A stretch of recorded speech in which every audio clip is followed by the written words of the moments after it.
लोगोफोर नोंथांमोनखौ आंनि बे बड' स्मार्ट टेक्न'लजि चेनेलाव बयखौबो बरायबावबाय।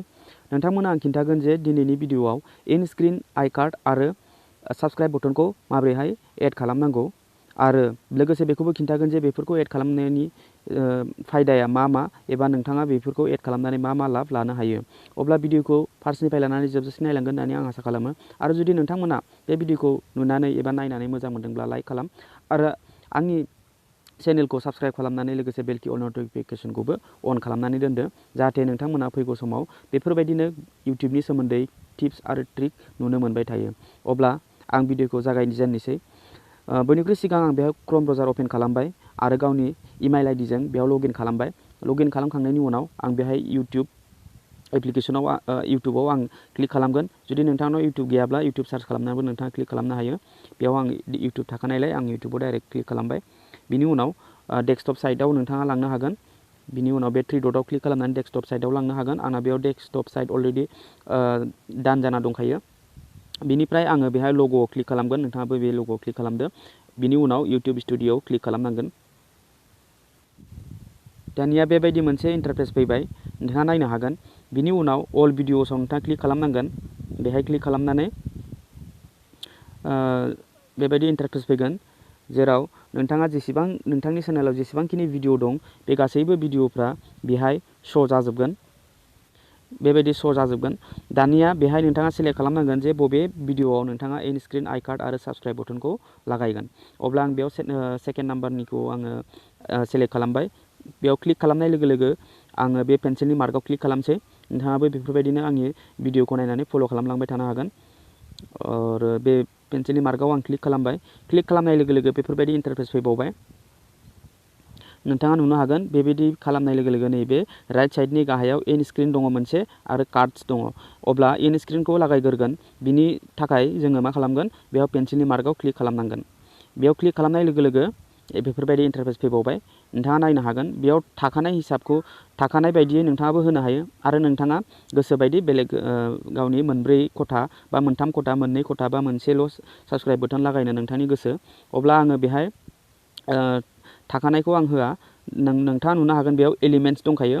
बे एलिमेन्ट्सआव नोंथाङा क्लिक खालामग्रोनांगोन। बिनि उनाव भिडिअसआव क्लिक खालामदो। भिडिअसआव क्लिक खालामखांनायनि उनाव नोंथाङा बेयाव दङ video elements must recent upload माने दा बावैसो माने मैया खालामनाय भिडिअखौ बेयाव इन स्क्रिन होनो ना बेस्ट फर भिउवार्स माने बांसिन भिउस मोननायखौ होनो ना नोंनि गोसो बायदि सेलेक्ट खालामनानै होनो। अब्ला आं आंनि गोसो बायदि सेलेक्ट खालामगोन। बिनि थाखाय आङो बे गाहायनियाव नैबे गाहायनि डटआव बेयाव क्लिक खालामगोन।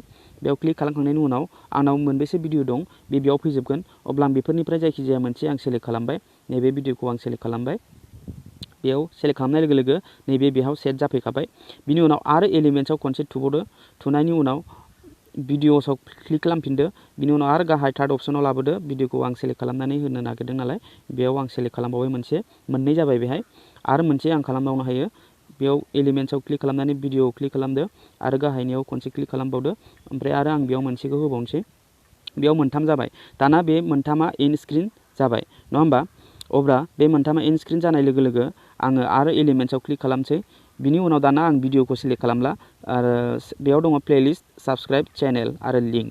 अब्ला आङो प्लेलिस्टखौ आं खालामा, साबस्क्राइबखौ आङो क्लिक खालामसै बेयाव। अब्ला नोंथाङा नुनो मोनगोन बेहाय साबस्क्राइब नैबे बटना बेयावबो श' जाफैबाय। माने जाय बे लग'आव क्लिक खालामगोन अब्ला साबस्क्राइब अपसन डाइरेक्ट नुनो मोनखागोन। नोंथांमोना बे इन स्क्रिननिखौ आं खिन्थानोसै दा इन स्क्रिन लागायनायनि मा फायदा दङ। जाय बिथांमोना नोंनि भिडिअखौ नायगोन, नायनानै लास्टआव जोबनायाव बेफोरबायदि इन स्क्रिन फैगोन बिनि मेगननि नोजोराव। अब्ला बियो बबे एलिमेन्ट्सआव क्लिक खालामगोन एबा बबे इन स्क्रिनाव क्लिक खालामगोन बे भिडिअआनो बिनि माबायाव श' जागोन। बे भिडिअखौ नायनो हागोन, गोरलैयैनो नायनो हागोन। अब्ला नोंहा भिउसबो मोनगोन आरो लोगोसे नैबे लग'आव क्लिक खालामगोन अब्ला बेहाय डाइरेक्ट नोंनि साबस्क्राइबनि अपसन फैखागोन बिनि माबायाव इन्टारफेसआव। अब्ला बेयाव बिनिफ्राय डाइरेक्ट साबस्क्राइब खालामनानै लानो हायो। अब्ला इन स्क्रिन खालामना दोननाया जोबोद गोरलै आरो जोबोद मोजां। मानो होनब्ला बेयाव डाइरेक्ट इन स्क्रिनाव क्लिक खालामब्ला बे भिडिअखौ बे नायनो हायो। अब्ला नोंहा भिउसबो मोनगोन। अब्ला नोंथाङा मिन्थिबाय जे इन स्क्रिनखौ बोरै लागायो आरो मानो लागायनांगौ। अब्ला बेयाव साबस्क्राइब बटनबो एड खालामबाय आरो बेयाव सेभखौ नोंथाङा सेभआव क्लिक खालामदो। अब्ला बियो सेभ जाबाय एन्ड स्क्रिना। दानिया फैदो कार्ड्स आइ कार्डआव, अब्ला क्लिक खालामदो। नोंथांमोना नुगोन जे आंनि भिडिअखौ बे भिडिअनि लास्टआव जोबनायाव नोंथांमोना एन्ड स्क्रिन आरो साबस्क्राइब बटननि अपसनबो नोंथांमोना नुगोन आरो कार्ड्सनि अपसनबो नुगोन।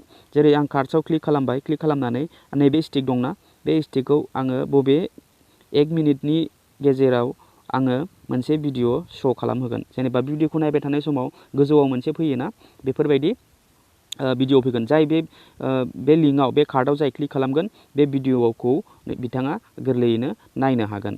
अब्ला आं बे स्टिकखौ 1 मिनिटआव दोनबाय, ओमफ्राय आङो बे भिडिअनि प्लास आइकनाव थुबाय, ओमफ्राय बेयाव आङो जायखिजाया मोनसे भिडिअ आं बेयाव सेलेक्ट खालामबाय। अब्ला नै नोंथाङा नुगोन नैबेयाव साजेस्टेड जाहैबाय नैबे आइ कार्ड्सआव। होमबा आं बेयाव बुंदों साबस्क्राइबारखौ माबोरै हाइड खालामो बेखौ आङो बेयाव होबाय। आरो मोनसे होबावगोन आङो 4 मिनिटनि गेजेराव आरो मोनसे कार्ड होबावगोन। बिनि थाखाय आं बे कार्ड्सनि प्लासआव क्लिक खालामबावगोन। बिनि उनाव आं आरो मोनसे भिडिअ सेलेक्ट खालामना होबावगोन। नैबे भिडिअखौ आं बेयाव होनोसै। बेयाव मोननै जाबाय, बेयाव साजेस्ट खालामफैबाय खनायाव, गोजौनि खनायाव भिडिअखौ नायबाय थानाय समाव कार्ड्सनि आइकना एबा लग'आ बेयाव फैबाय, लिंकआ। अब्ला कार्डखौ आं बेयाव एड खालामबाय, बिनि उनाव सेभ खालामबाय। कार्डखौ सेभ खालामब्लाबो जोबोद नोंहा बिराद फायदा दङ। मानो होनब्ला डाइरेक्ट बियो मिन्थिनो लुबैनाय भिडिअआ जानो हागौ बे कार्ड्सआव श' जागोन। अब्ला बे कार्ड्सखौ बियो क्लिक खालामनानै बे भिडिअखौ नायगोन। अब्ला नोंथाङा भिउसबो मोनगोन। अब्ला नोंथाङा मिन्थिबाय जे साबस्क्राइब बटन, एन्ड स्क्रिन आरो कार्ड्सखौ बोरैहाय लागायो आरो मानो खालामनांगौ।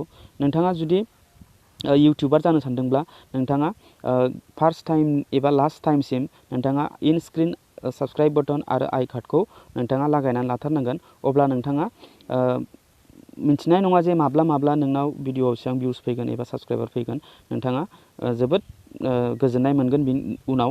बिनिखायनो भिडिअ आपल'ड खालामब्लाल' जाया, लोगोसे गोबां कास्टमाइज खालामनांगौ। आरो आं बोरै चेनेलखौ कास्टमाइज खालामो आरो बोरैहाय भेरिफाइ खालामो बेफोरनि सोमोन्दै आं खिन्थाखाबाय। आरो गोबां भिडिअ आं लानानै फैबाय थागोन। बिनि थाखाय नोंथांखौ आं सिगाङावनो बुंखादों जे बे चेनेलखौ साबस्क्राइब खालामनानै लानानै दोन, अल नटिफिकेसनखौबो अन खालामनानै दोन। अब्ला नोंथाङा गोदान आपडेटनि सोमोन्दैबो भिडिअ नुबाय थागोन आरो मोनबाय थागोन। आरो आङो फैगौ समाव मोजां मोनसे भिडिअ लानानै फैबावगोन। दिनैनि थाखाय बे भिडिअआ एसेयावनो, गोजोन्थों।